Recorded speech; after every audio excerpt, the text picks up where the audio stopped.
Ministre d'État, ministre des Affaires étrangères, Marie Toumbanzeza, qui a pris part à une réunion d'évaluation présidée par les premiers ministres. D'autres précisions dans ce journal. Les déconfinements de la commune de la Gombe. En principe, c'est dans plus ou moins 48 heures. Y aura-t-il d'autres mesures supplémentaires et quelle sera la seconde étape? Les couleurs s'annoncent déjà. Le port des masques désormais obligatoire à Kinshasa. On en parle également dans un instant dans ce journal. Bienvenue à tous. La barre des 300 cas de Covid-19 vient d'être franchie. Les cumuls est des 307 cas confirmés, 25 décès et 26 guérisons. 145 cas jugés suspects font l'objet d'un suivi permanent et les tableaux renseignent, du moins localisent, ces cas avérés dans 5 provinces, dont 295 à Kinshasa, qui est durement touché par cette pandémie, 5 dans le nord Kivu, 4 dans le sud Kivu, 2 en Ituri et 1 cas dans les Kwilu. C'est une première dans l'histoire de la République démocratique du Congo, un conseil des ministres qui se tient par vidéoconférence. Eh bien, le président de la République a présidé cette importante réunion à distance qui s'est penchée sur un certain nombre de points, des sujets parmi lesquels les récentes inondations dans le sud Kivu, le Maniema, la province de l'Omami et les Tanganyika. Les comptes rendus avec les ministres de la Communication et médias porte-parole du gouvernement Julino Makelele. Suivez. Compte rendu de la réunion extraordinaire du Conseil des ministres du 17 avril 2020.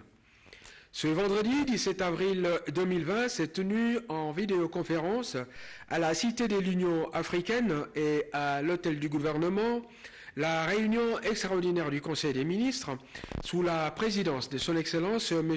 Félix-Antoine Tshisekedi Tshilombo, président de la République, chef de l'État. 2 points figuraient à l'ordre du jour, à savoir 1. Communication de son Excellence M. le Président de la République, chef de l'État. 2. Examen et adoption des textes. De la communication de son Excellence M. le Président de la République, chef de l'État. La communication du chef de l'État a porté sur 3 points, à savoir 1. Les inondations survenues dans les provinces du Sud Kivu, Olomami, Maniema et Tanganyika. 2. La rencontre avec les présidents du Sénat et de l'Assemblée nationale sur les implications législatives de la proclamation de l'état d'urgence sanitaire. 3. L'appel à la vigilance sur les mesures de sécurité à prendre tant à l'intérieur du pays qu'à nos frontières, en application de la proclamation de l'état d'urgence sanitaire. Abordant le point relatif aux inondations qui viennent d'affecter les provinces du Sud Kivu, Olomami, Maniema et Tanganyika, consécutives aux crues d'eau, occasionnant mort d'hommes et de nombreux dégâts matériels, le chef de l'État a exprimé au nom de la nation, sa compassion et sa solidarité à l'égard des familles prouvées. À ce sujet, le président de la République a demandé au gouvernement de tout mettre en œuvre pour venir en aide aux populations affectées, cela en dégageant les moyens nécessaires. Le chef de l'État a demandé au gouvernement l'envoi d'une forte délégation gouvernementale plurisectorielle sur les lieux afin de mieux appréhender les différentes implications de ce drame et d'établir un rapport aussi exhaustif que possible. Concernant sa rencontre du 14 avril dernier avec les présidents du Sénat et de l'Assemblée nationale, le chef de l'État a indiqué qu'elle rentrait dans le cadre des consultations normales qu'il mène en rapport avec les implications législatives de la déclaration de l'état d'urgence sanitaire. Il s'est réjoui de la convergence des vues qui s'est dégagée entre lui-même et ses interlocuteurs sur les sujets abordés. À propos de la situation sécuritaire consécutive aux mesures de restriction prises à la suite de la proclamation de l'état d'urgence sanitaire, le chef de l'État a invité le gouvernement et tous les services concernés à doubler de vigilance tant à l'intérieur qu'à nos frontières, et cela pour déjouer toute velléité de perturbation de l'ordre public et d'incursion clandestine sur notre territoire dont les frontières demeurent fermées au passage des personnes. Prenant la parole à la suite du chef de l'État, le Premier ministre a informé le Président de la République et les membres du gouvernement des instructions qu'il a déjà données au ministre en charge des Affaires humanitaires en rapport avec l'état de besoin que celui-ci lui a présenté. Les moyens financiers conséquents seront donc débloqués à cette occasion. Point 2, de l'examen et de l'adoption des textes présentés par le ministre de la Santé.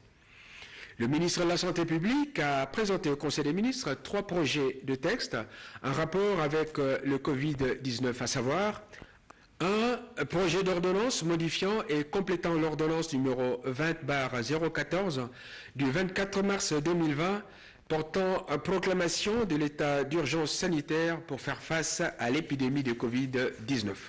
Le Conseil des ministres a adopté ce texte moyennant amendement. 2. Projet d'ordonnance portant prorogation de la durée de l'état d'urgence sanitaire. Après délibération, le Conseil des ministres a adopté ce projet d'ordonnance moyennant amendement. 3. Projet d'ordonnance portant mesures complémentaires nécessaires pour faire face à l'épidémie de Covid-19. Ce projet d'ordonnance a été adopté par le Conseil des ministres moyennant amendement. Commencé à 18h30, la réunion du Conseil des ministres s'est terminée à 19h50. Je vous remercie. Justement, la ville d'Ouvira se retrouve en partie sous l'eau à cause de la dernière pluie dévastatrice qui a causé une dizaine de morts et des dégâts matériels importants. La mutuelle Bogouma lance ici un cri d'alarme. Oscar Mbal-Kaïj et Nadine Kilocho. Voici ce qui reste de la ville d'Ouvira dans la province du Sud Kivu après la forte pluie diluvienne qui s'est abattue la nuit du 16 au 17 avril 2020. C'est une ville sinistrée. Les rivières Runingu et Changé sont sorties de leur lit. Le bilan est sans appel, des dizaines de morts et plusieurs personnes portées disparues. Sans compter des dégâts matériels importants, ponts et chaussées sur la nationale numéro 5 n'ont pas résisté à la puissance des eaux. Comme cet hôtel inondé par les eaux de pluie. D'où ces SOS de la population d'Ouvira à travers la mutuelle Bogouma. Son président national, Gérard Masumbuko, appelle à l'aide au gouvernement de la République pour assister cette population sinistrée qui manque de tout. Aux personnes de bonne volonté, organisations humanitaires, d'apporter leur soutien aux nombreux sans-abri suite à cette catastrophe naturelle qui a endeuillé plusieurs familles à Ouvira. Les survivants de cette catastrophe naturelle ont tenté avec les moyens du bord pour enterrer les victimes. D'autres corps gisent encore sous les sables ou dans les décombres de maisons d'habitation. Les habitants sinistrés d'Ouvira vont passer la nuit de ce samedi avec une peur au ventre, ne sachant pas ce qui peut leur arriver demain. Ouvira, c'est cette ville fantôme entourée par le lac Tanganyika, longée par la rivière Ruzizi, à la limite avec les Burundi, et plombée par les chaînes de montagnes, communément appelées Momitumba. Le port des masques, désormais obligatoire à Kinshasa, et l'autre certitude, c'est les déconfinements de la commune de la Gombe d'après Twitter, annonce faite par le gouverneur de la ville de Kinshasa, Jean-Tini Ngobila, à l'issue de la réunion d'évaluation à la primature. Françoise Belabouaki et Pompa Oumba. La commune de la Gombe retrouve sa liberté, mais de manière progressive. Le déconfinement est décidé, à quelques exceptions. Le port du masque devient obligatoire. Cette réunion autour du Premier ministre Ilunga Ilunkamba ce samedi 18 avril 2020 vient d'annoncer un certain nombre de mesures. Nous allons garder les barrières de police telles que c'est aujourd'hui. On va continuer avec des barrières de police. Nous allons permettre à ce que les banques ainsi que les épiceries puissent ouvrir afin d'approvisionner les habitants de la Gombe. Nous avons décidé également du port obligatoire des masques pour toute la population congolaise. Et à cet effet, nous allons larguer la police ainsi que l'armée pour imposer le port obligatoire des masques ainsi que les mesures de barrière. Même les masques fabriqués localement sont autorisés. En revanche, pas de confinement dans d'autres communes. Les cas suspects trouvés en dehors de la Gombe seront suivis de manière singulière. Les 2 communes ne seront pas confinées, mais seulement les familles contaminées positives seront confinées à travers toute la ville. Et l'équipe de la riposte prendra le temps d'aller fouiller également dans l'entourage de toutes ces familles contaminées au niveau de leur quartier, au niveau de leur famille également. Les masques faits maison sont donc autorisés. Le pouvoir public ne tolère pas l'indiscipline. L'ennemi est redoutable. 14 jours de confinement pour une municipalité, centre des affaires de surcroît, cela paraît comme une éternité et les déconfinements progressifs, c'est déjà pour ce lundi dans la soirée. La réunion stratégique présidée par les gouverneurs de la ville de Kinshasa a examiné également ces sujets. Les comptes rendus avec Lisette Mujinga. À quelques heures de la date limite du confinement de la commune de la Gombe, il s'est tenu une réunion stratégique à l'hôtel de ville de Kinshasa. Au cœur de cette rencontre d'importance capitale pour toute la population, l'évaluation du confinement de la commune de la Gombe et l'examen de la situation des autres communes aussi touchées par la pandémie à coronavirus Covid-19. Comment déconfiner progressivement la commune de la Gombe et de quelle manière confiner les autres ayant des cas confirmés du Covid-19?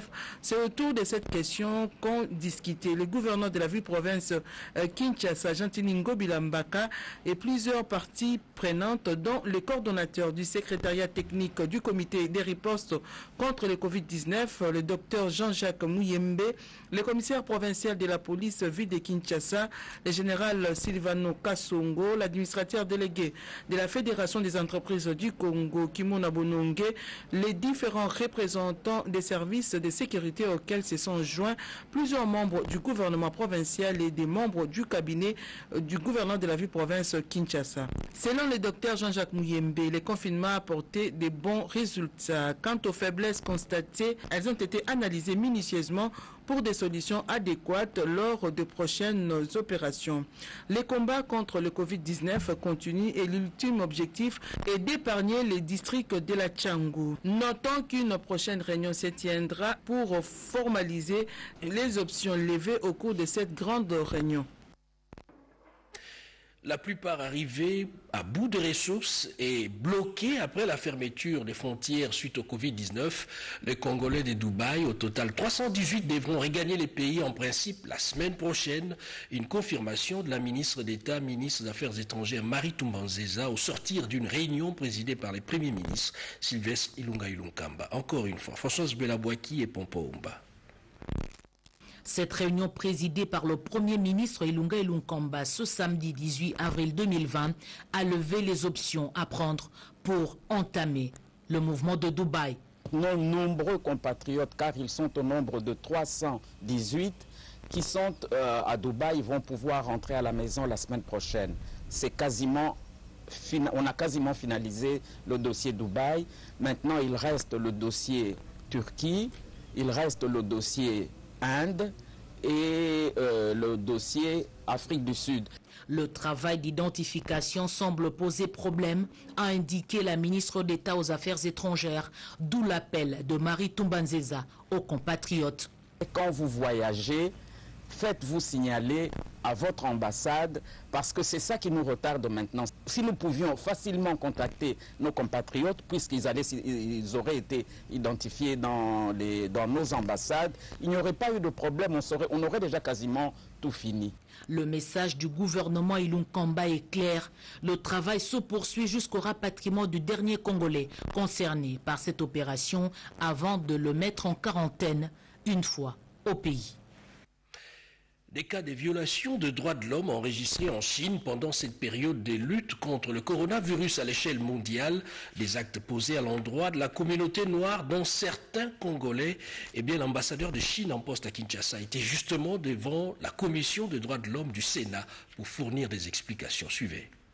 La suite du signalement des incidents de brutalité et blessures connexes qui auraient été infligés à certains Africains, dont quelques Congolais, dans la province de Guangdong, en République populaire de Chine, la Commission des relations extérieures du Sénat a invité le vendredi 17 avril 2020 l'ambassadeur de la République populaire de Chine en République démocratique du Congo, Zhong Jing, pour un entretien à ce sujet. La Commission des relations extérieures de la Chambre haute du Parlement fait part à l'ambassadeur de sa désapprobation des actes dont sont victimes les Congolais en particulier et les Africains en général et de son indignation du fait que ces atrocités jettent une ombre sur les excellentes relations entre la République démocratique du Congo et la Chine, ainsi que la Chine et l'Afrique. L'ambassadeur chinois a exprimé son profond regret et a réitéré l'importance que la Chine accorde à sa relation avec la République démocratique du Congo et son engagement à sauvegarder cette dernière.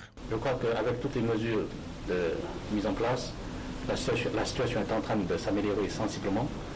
Et les Congolais sur place, de façon générale, ils sont en bon état. Compte tenu des éclaircissements obtenus, les sénateurs membres de la Commission des relations extérieures du Sénat ont exprimé leur soutien aux Congolais concernés par ces incidents et promettent de suivre la situation de près. Nous espérons qu'ici, à travers ce que nous venons d'échanger avec l'ambassadeur dans la Commission, et que nos concitoyens congolais qui se trouvent en Chine, en ce moment, seront en sécurité et que nous aussi, nous allons nous mobiliser pour accompagner notre gouvernement, bien entendu, dans l'union, dans la cohésion, pour essayer de combattre, bien entendu, la pandémie de Covid-19. Zhu Jing a également informé la Commission de l'arrivée prochaine en République démocratique du Congo du personnel médical chinois pour appuyer l'équipe de riposte de la RDC dans la lutte contre le Covid-19. Des produits de consommation de première nécessité en provenance de la province du Congo central arrivent déjà à Kinshasa en masse. Eh bien, c'est un projet qui est signé conjointement par la présidence de la République, ministère de l'Industrie et la Congolaise de développement industriel et des distributions. On en parle à travers ces commentaires de Jean-Pierre Ndolo Demazo. C'est donc le lancement d'un vaste programme de la vente promotionnelle des produits alimentaires de première nécessité, constitué principalement des légumes, de charbon et de quelques épices frais essentiels dans le panier de la ménagère. Tôt ce matin, au marché Somba-Ziguida, les ménagères averties ont afflué devant les engins transportant ces produits pour s'approvisionner. Pour la chargée des relations publiques du chef de l'État, Mme Bibiche Kabengele Mboui, l'objectif poursuivi par le président de la République, Félix-Antoine Tshisekedi Tshilombo, principal initiateur de ce projet, est de lutter contre la spéculation des prix des denrées alimentaires de première nécessité à travers la vente à des prix hors concurrence. Il s'agit du premier lot des denrées alimentaires qui sont arrivées, on va dire, mercredi soir. Alors là, nous avons des ciboulettes, du piment, nous avons des tomates, nous avons des sacs de maïs et des sacs de manioc, quelques sacs de braise. Je voudrais bien inviter et rassurer les mamans qui sont à la maison et qui ont douté de cette action, que c'est une réalité. La Congolaise de développement industriel, plateforme qui réunit en son sein des producteurs congolais, accompagne les actions du chef de l'État en ce moment où le pays fait face à la pandémie du coronavirus. Notre marge, par rapport au prix de vente, on a ajouté 20% sur le produit. Et un prix réduit par rapport, comme par exemple les tomates, ça se vend au marché à 15 000 et nous les vendons à 10 000 francs. Pour vous permettre à la population d'avoir quoi manger. Motif de satisfaction de la part des bénéficiaires, ces femmes rencontrées sur place au marché Somba-Ziguida n'ont pas tari d'éloges à l'endroit du chef de l'État, Félix-Antoine Tshisekedi Tshilombo.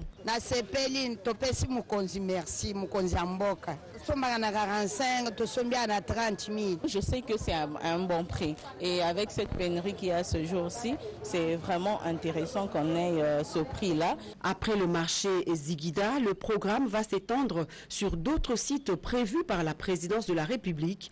Il s'agit des marchés de Matadi-Kibala, Huilery, Njili Quartier 5 et Matete.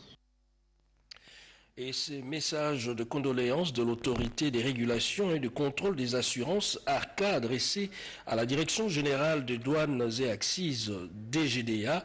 L'autorité des régulations et des contrôles des assurances ARCA a appris avec la voix de Zonde le décès de M. Deo Rugwiza Maguera, directeur général de douane, survenu le mercredi 15 avril 2020. L'ARCA joint sa douleur à celle des dirigeants, de l'ensemble du personnel de la DGDA ainsi qu'à celle de sa famille biologique et leur présente ses condoléances les plus attristées pour la déplorable perte de ces brillants serviteurs de la République dont l'implication dans la réussite de la libéralisation du secteur des assurances mérite reconnaissance. Que le Dieu de toute consolation vous apporte sérénité et force pour continuer à aller de l'avant. Un message signé Alain Kaninda Ngalula, directeur général d'intérim, et Baudouin Kabissi, président du conseil d'administration à d'intérim. Autre message de condoléances, celui-ci est adressé au chef de l'État. Excellence, Monsieur le Président de la République, c'est avec un grand regret que nous avons appris ce mardi 16 avril 2020 par la voix des ondes le décès de Monseigneur Gérard Mulumba, chef de la maison civile et de surcroît votre oncle paternel. L'agence congolaise des grands travaux ainsi que moi-même partageons la douleur que vous éprouvez en ces moments et vous présentons nos condoléances les plus attristées. Qu'il plaise à Dieu de vous apporter la vraie consolation dans cette dure épreuve. Communiqué signé Charles Médard Ilunga Mwamba. Un autre message de Congo Airways, c'est avec beaucoup de peine et consternation que nous avons appris la triste et douloureuse nouvelle du décès de Monseigneur Gérard Mulumba, chef de la maison civile. Face à cette perte d'un personnage cher, les conseils d'administration, la direction générale et l'ensemble du personnel de Congo Airways présentent ses sincères condoléances à son Excellence Félix-Antoine Tshisekedi Tshilombo, président de la République, chef de l'État, ainsi qu'à toute sa famille biologique. Que l'Éternel, notre Dieu, lui apporte réconfort et soutien.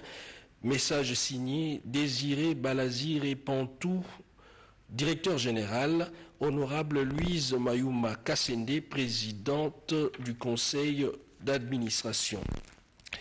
Nous avons également les messages de condoléances des forces politiques alliées de l'UDPS. Excellence, Monsieur le Président de la République, chef de l'État, avec l'expression de nos hommages les plus déférents, les forces politiques alliées de l'UDPS ont appris avec stupéfaction le décès du chef de la maison civile, Monseigneur Gérard Mulumba, évêque émérite du diocèse de Mouéka, votre oncle paternel. Et les forces alliées de l'UDPS adressent leurs sincères condoléances à vous et à toute la famille à l'occasion de l'illustre disparu, berger de la famille politique UDPS et ses alliés. Puisse l'Éternel des armées vous console à jamais. Paix à son âme. Un message signé par les coordonnateurs de cette structure, l'honorable Laurent Batumona. Et puis les bureaux centrales de coordination BCECO, suite à la douloureuse nouvelle du décès de son éminence Monseigneur Gérard Mulumba, chef de la maison civile et votre cher oncle paternel, les comités de pilotage, le comité de direction élargi ainsi que l'ensemble des membres du personnel du bureau central de coordination vous témoignent leur compassion à cette circonstance et présentent à vous-même et aux membres de votre famille leurs condoléances les plus attristées. Puisse l'Éternel, notre Dieu, accueillir dans sa divinité son serviteur et que la terre de nos ancêtres lui soit douce et légère. Message signé Théophile Matondo Mbungu, directeur général à d'intérim. Dans le chapitre de la sensibilisation contre le coronavirus, les élus du peuple se jettent également à l'eau pour participer dans l'effort commun. Suivez. Eu égard à la proposition du secrétariat technique de riposte contre le Covid-19 liée au port généralisé et obligatoire de masques dans le lieu public, la députée nationale Colette Chomba salue cette initiative courageuse et soutient toute démarche visant à poursuivre la recherche pour limiter la propagation du Covid-19. La récente rencontre avec le ministre de la Santé a permis de faire le point sur cette question cruciale de notre survie. Donc pour moi, puisque nous sommes dans la phase de prévention, comme l'ont dit certains collègues, on n'a pas encore trouvé vraiment le médicament attesté par l'OMS pour soigner cette maladie du coronavirus. Aujourd'hui, la phase capitale reste et demeure la prévention. Et vous connaissez tous les gestes barrières qu'il faut observer, mais en plus de ces gestes barrières, il est vraiment nécessaire que notre gouvernement en arrive à imposer le port généralisé des masques. Parce que vous connaissez la manière dont nous vivons, la proximité qui nous caractérise. Donc c'est vraiment difficile de savoir qui est atteint, qui ne l'est pas, surtout que c'est une maladie aussi asymptomatique, comme on nous l'a dit. Au-delà de port généralisé des masques, nous avons insisté sur le fait que notre gouvernement doit disponibiliser des tests. Le lit de la Funa, appelé communément Mamande Mobateli, continue sans interruption la sensibilisation non seulement de sa base, mais aussi de la population quinoise.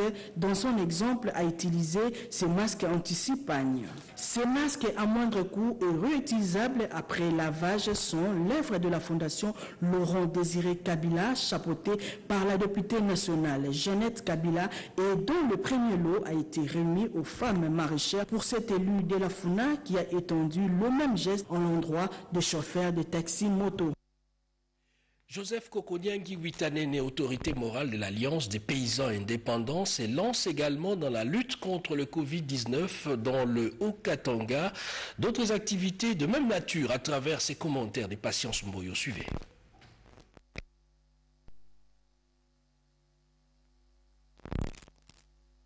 Je l'ai dit tout à l'heure, Joseph Kokoniangi.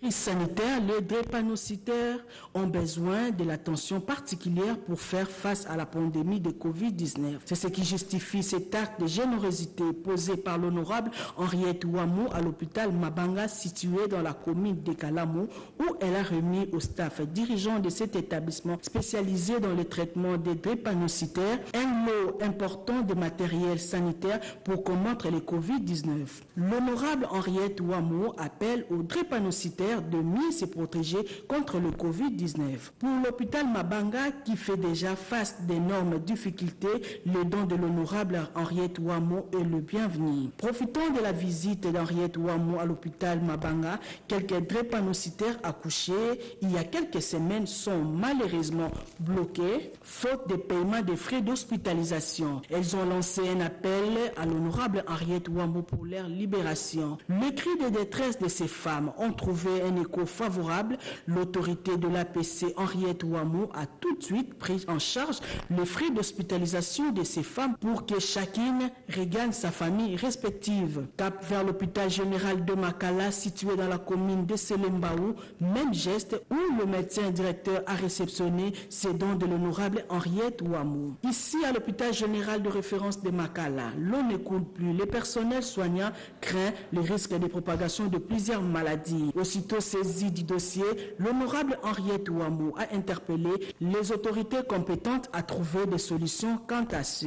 Par la même occasion, l'honorable Henriette Ouamou a rendu hommage au personnel soignant mobilisé face à la pandémie de coronavirus et autres maladies. Pour soutenir le président de la République Félix Antoine Tshisekedi Tshilombo dans son appel de solidarité contre le Covid-19, l'honorable Guy Luando, élu de la Chouapa et président de la Fondation Ouidal, a initié une série d'actions parmi lesquelles la construction de forages d'eau